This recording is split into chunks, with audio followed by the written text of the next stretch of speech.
आइए आज हम लोग बात करने वाले हैं भारत परमाणु संपन्न देश कैसे बना। आज हम लोग का यही टॉपिक है। आज हम लोग इसी पर चर्चा करेंगे।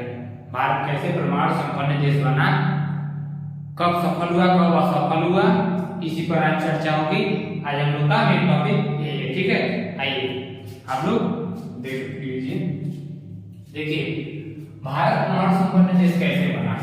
ठीक, how India become a nuclear rich country. Bharat परमाणु संपन्न देश कैसे बना, आइए समझते हैं। देखिए जो परमाणु बम है, जो जिसकी बात हो रही है न्यूक्लियर, उसकी देखिए उसका पहला परीक्षण देखिए कहाँ हुआ, पोखरण, राजस्थान के पोखरण में। राजस्थान के पोखरण में परमाणु परीक्षण किया गया। पहला परीक्षण देखिए 1974 में किया गया, जो उस तरह सफल नहीं हुआ जैसा होना चाहिए, पूरी तरीके से सफल नहीं हो पाया। ठीक, उस का नाम क्या बोलते हैं, उस देखिए पहला न्यूक्लियर बम था, पहला परमाणु बम था, उसका नाम स्माइलिंग बुद्धा था। स्माइलिंग बुद्धा देखिए जब परीक्षण किया गया पोखरण में 1974 में, पूरी तरीके से जिस तरह सफल होना चाहिए वैसा नहीं हुआ, जिसकी वजह से अमेरिका देखिए कई प्रतिबंध लगाया। देखिए सीटीबीटी, देखिए सीटीबीटी क्या है, कॉम्प्रिहेंसिव टेस्ट बैंक ट्रीटी। इसका मतलब है कोई भी देश जो इस सीटीबीटी पर साइन कर देता था, वह परमाणु परीक्षण न जल पे, देखिए क्या क्या है, देखिए न जल पे, न वायु में, न थल पे। देखिए सीटीबीटी का क्या नियम है, कॉम्प्रिहेंसिव टेस्ट बैंक ट्रीटी। इसका मतलब यह है कि कोई भी देश न्यूक्लियर एक्सपेरिमेंट नहीं कर सकता, न जल में, न वायु में, और न जमीन पर। ऐसा जो इस सीटीबीटी पर साइन कर देता था। अब सेकंड क्या था, देखिए फर्स्ट हो गया, सेकंड देखिए क्या था, NSG, nuclear supplier group. Nuclear supplier group कोई भी देश किसी को यूरेनियम नहीं बेचेगा, कोई भी देश किसी को यूरेनियम परमाणु परीक्षण के लिए, परमाणु न्यूक्लियर एक्सपेरिमेंट के लिए नहीं बेचेगा। जो सीटीबीटी साइन कर देता था सिर्फ वही एनएसजी से यूरेनियम प्राप्त करता है। देखिए एनएसजी की क्या है, न्यूक्लियर सप्लायर ग्रुप, यह बिना जो इसके मेंबर हैं, जो इसके सदस्य हैं, जब तक सभी सदस्य नहीं चाहेंगे, जब तक सभी लोग नहीं, यह एनएसजी नहीं चाहेगा, किसी को यूरेनियम नहीं दिया जा सकता। एनएसजी एनपीटी, देखिए न्यूक्लियर नॉन प्रोलिफरेशन ट्रीटी। यह क्या है, कोई भी किसी भी देश को न्यूक्लियर नॉन प्रोलिफरेशन ट्रीटी, इसका क्या मतलब है, देखिए यह क्या कर रहा है, कोई भी देश किसी भी देश को न्यूक्लियर बम नहीं बेचेगा, ना उसका कोई फार्मूला कैसे बनता है, यह सब कोई भी देश किसी को बेच नहीं सकता। जो इस पर साइन कर दिया, यह सब लगाया गया। 1974 जब पहला परमाणु परीक्षण हुआ, तो यह जो पूरी तरीके से सफल नहीं हो पाया, जिसका नाम स्माइलिंग बुद्धा था। कोई भी देखिए जब परमाणु बम बनाया जा रहा था तो उसमें यूरेनियम की आवश्यकता थी, जिसकी वजह से जो उस समय तो किसी को जो यूरेनियम था वह हम लोग के पास नहीं था, जिसकी वजह से भारत के लोगों को जुगाड़ लगाने में माहिर होते हैं। लोग भारतीय जितने होते हैं जुगाड़ बहुत तेज लगाते हैं, जुगाड़ के काम में अपना दिमाग बहुत तेज काम में लाते हैं। ठीक है, तो देखिए इसकी वजह से जो भारत के वैज्ञानिक हैं, उन्होंने जो उस समय भारत के वैज्ञानिक थे, तो उन्होंने इंदिरा गांधी से कहा आप अमेरिका से कहकर गुजरात के तारापुर में परमाणु बिजली घर लगाए। परमाणु बिजली घर लगाने का मतलब यह है, पहली बात तो बिजली मिलेगी, और दूसरी क्या है, हमको यूरेनियम प्राप्त होगा जिससे हम परमाणु परीक्षण कर सकते हैं। लेकिन देखिए इसके लिए उन्होंने अमेरिका के पास प्रस्ताव भेजा कि आप आइए हमारे गुजरात की तारापुर जगह पर परमाणु बिजली घर लगाएंगे, इसके लिए हम आपको 300 करोड़ देंगे। जो परमाणु बिजली घर लगता था वह सामान्यतः 200 करोड़ में ही लगता था, लेकिन बिना देखिए एक तरह से कहा जा सकता है मलाई लगाया गया। 300 करोड़ मतलब 100 करोड़ एक्स्ट्रा, कोई वैसे तो 100 करोड़ एक्स्ट्रा देगा नहीं बिना कोई वजह के 300, तो जिससे अमेरिका तुरंत इस बात से मान गया। तो अमेरिका अपना परमाणु बिजली घर बनाया। जब बारी आती है यूरेनियम की, तो इंदिरा गांधी ने कहा कि आप अपना जो परमाणु बिजली घर लगा रहे हैं उसको निकाल लीजिए, क्योंकि हमारे पास यूरेनियम नहीं है, क्योंकि आपने एनएसजी लगाया है, न्यूक्लियर सप्लाई बोर्ड, जो इस पर जब तक साइन नहीं करेगा सीटीबीटी इस पर, तब तक किसी को यूरेनियम प्राप्त नहीं होगा। तो अमेरिका ने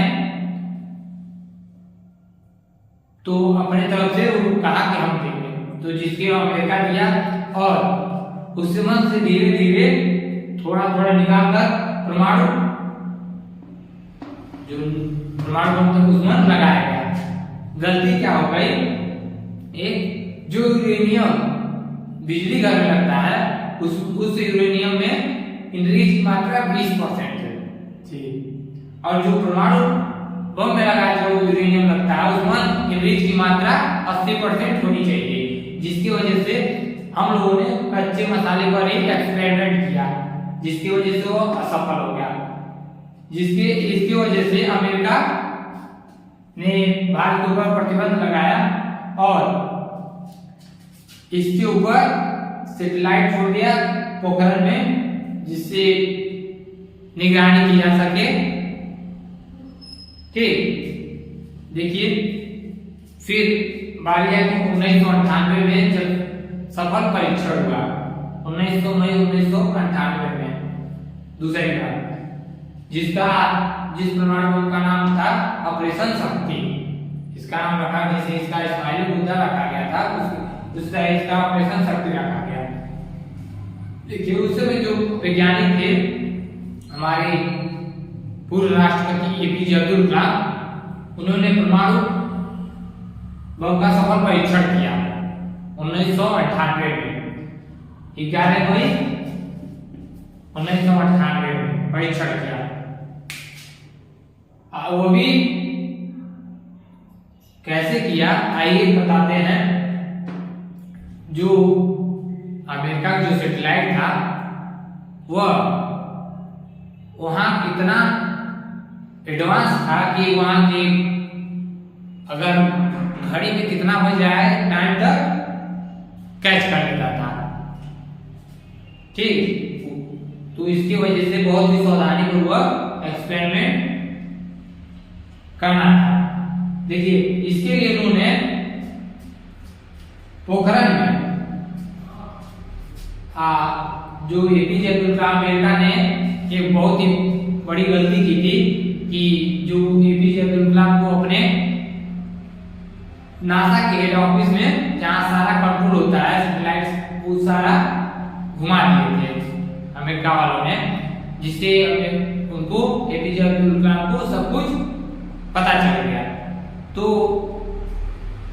उन्होंने जान गए, अमेरिका वाले ने उनको लालच भी दिए कि आप अमेरिका जाइए, आपको नासा का चीफ बना दिया जाएगा। तो उन्होंने साफ मना कर दिया, क्योंकि न उन्होंने बोला हमारे पास ना हमारे परिवार है, ना रिश्तेदार है, ना कोई है, हमारी सिर्फ एक ही है, वो है भारत माता, जिससे हम कभी गद्दारी नहीं कर सकते।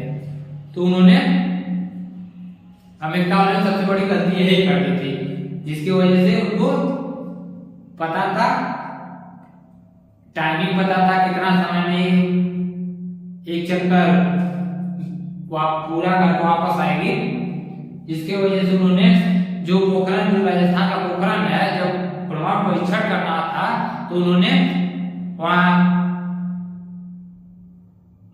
घोषणा करवा दिया गया, वहां ऐलान करवा दिया गया कि यहाँ मिलिट्री एक्सरसाइज होगा, युद्धाभ्यास होगा, ये बहुत ही बड़े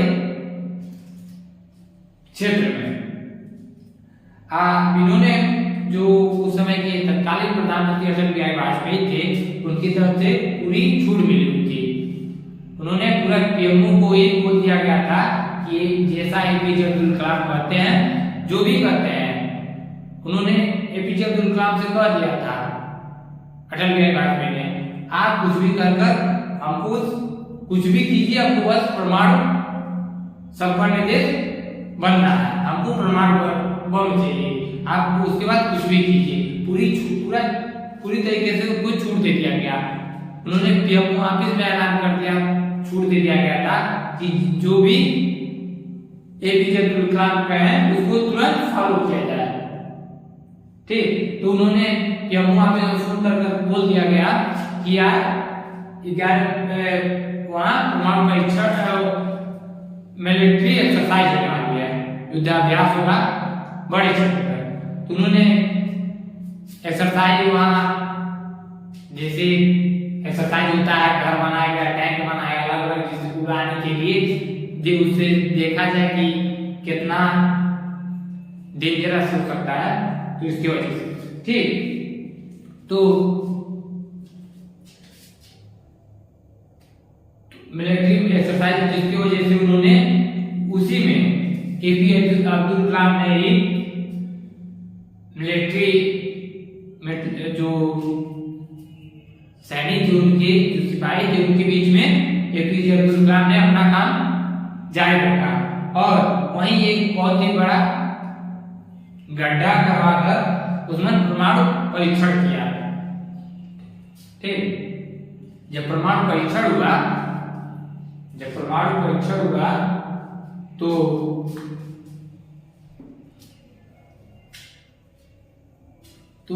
वह जब इस बार जब परमाणु परीक्षण होने वाला था, यह सब अमेरिका को हो गया था, जिसके वजह से उन्होंने घंटे के जो सैटेलाइट वापस आते उसको मिनट में कर दिया गया। उसी कुछ मिनट में इनको अपना काम करना था, जिसके वजह से एपीजे अब्दुल कलाम ने परीक्षण किया और उसको सफल बनाया। जिस समय वो परमाणु परीक्षण कर रहे थे, उसी समय उन्होंने पीएमओ ऑफिस में फोन करके ऐलान कर दिया कि कोई यहाँ आएगा नहीं, क्योंकि मौसम विभाग ने अलर्ट जारी कर दिया था, बहुत बड़ा तूफान आने वाला है, जिसकी वजह से वहां परमाणु परीक्षण किया गया और जिससे जितना सोचा गया था उससे काफी डेंजरस निकला। ठीक, जब परीक्षण किया गया तो वह सफल बनाया गया, तो उसको बैक टू बैक 11 मई 1998 को छोड़ दिया गया। लेकिन यह बात अमेरिका को पता नहीं चल पाई। सैटेलाइट उसके जरूर कैच किए थे, लेकिन अलर्ट जारी होने की वजह से उन्होंने जाना कि बहुत बड़ा तूफान आया हुआ है।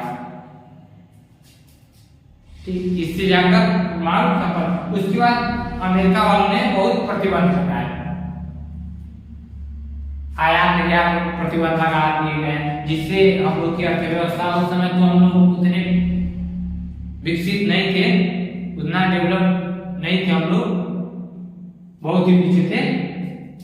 धीरे धीरे बढ़ाया गया तो उस समय अर्थव्यवस्था हम लोग की चरमराने लगी। तो हम लोग की अर्थव्यवस्था कैसे बच पाई? देखिए, जो हमारे देश के लोग बाहर जो काम करते हैं, लगभग 50 से 60 लाख लोग रहते वहां, खाते वहां, पहनते वहां, सब कुछ करते वहां, लेकिन जो इनकम, जो सैलरी जो टोटली भारत में आता है, जिससे हम लोग की अर्थव्यवस्था बच पाई। इसके बाद एक ही हफ्ते के बाद पाकिस्तान वालों ने भी परमाणु परीक्षण किया। वो सब बना कर रखा गया था, लेकिन वो सब अमेरिका के डर की वजह से नई एक्सपेरिमेंट, नई परीक्षण कर रहे थे। करने के बाद उन्होंने एक हफ्ते बाद वो भी कर दिए, तो अमेरिका और भी गुस्सा गया और भी, तो पाकिस्तान से बोला कि उन्होंने सीधे कि तुम क्या परीक्षण किए, तुम कैसे कर लिए? तो उन्होंने कहा कि जो सजा भारत को देंगे वही सजा हमको दीजिए। उसने भारत पर गेम खेल लिया, ठीक, यही है। उसके बाद उसकी अर्थव्यवस्था पूरी तरीके से ध्वस्त हो गई है, क्योंकि वहाँ जो पाकिस्तान के लोग हैं वहाँ उनको कोई वीजा नहीं देता अपने देश के लिए, देश में आने के लिए। इसलिए वहाँ की जैसे भारत के लोग, भारत की अर्थव्यवस्था जिस प्रकार बढ़ पाई, से उन लोगों का नहीं, वो लोग कुछ ज्यादा ही भुखमरी की समस्या आ गई, जिसकी वजह से उन्होंने अमेरिका से कह दिया कि अगर हमको प्रतिबंध नहीं हटेगा तो हम जो यह फार्मूला है यह हम दूसरे देश को दे देंगे। देखिए, उसने जो उत्तरी कोरिया का जो कि तानाशाह है कि जो टेक्नोलॉजी दिया गया वो पाकिस्तान का है, परमाणु वाला, उसने सद्दाम हुसैन को भी भेज दिया था, ईरान को भी भेज दिया था, जिसकी वजह से अमेरिका उस पर प्रतिबंध हटा लिया डर की वजह से। और इस बार पाकिस्तान ने नहीं, भारत ने उसके ऊपर गेम खेला कि आप उस पर हटाए तो हम पर भी हटाए, क्योंकि एक गुनाह की, एक तरह की गुनाह, एक प्रकार का गुनाह हो तो एक प्रकार की सजा भी देने का अधिकार है, एक ही प्रकार का सजा भी निर्धारित किया गया है। इसकी वजह से तो इस प्रकार भारत 11 मई 1998 को परमाणु संपन्न देश बना और अमेरिका वालों ने भारत को परमाणु संपन्न देश मानने के लिए मना कर दिया, जिसकी वजह से जो तत्कालीन प्रधानमंत्री अटल बिहारी वाजपेयी थे, उन्होंने कहा हमको किसी को भी प्रमाण देने की आवश्यकता नहीं है, विश्वास नहीं होता तो आप एक बार युद्ध में आकर आजमा सकते, देख सकते हैं, खुली चेतावनी दे दी, ठीक। इस प्रकार भारत परमाणु संपन्न देश बना। एक ही समय दो महान पुरुष हमारे देश में हुए, एक राष्ट्रपति के रूप में APJ अब्दुल कलाम और दूसरे प्रधानमंत्री के रूप में अटल बिहारी वाजपेयी, ठीक। देख लीजिएगा, जो ना समझ में आया कमेंट कर पूछ लीजिएगा। वीडियो को लाइक कीजिए, सब्सक्राइब कीजिए।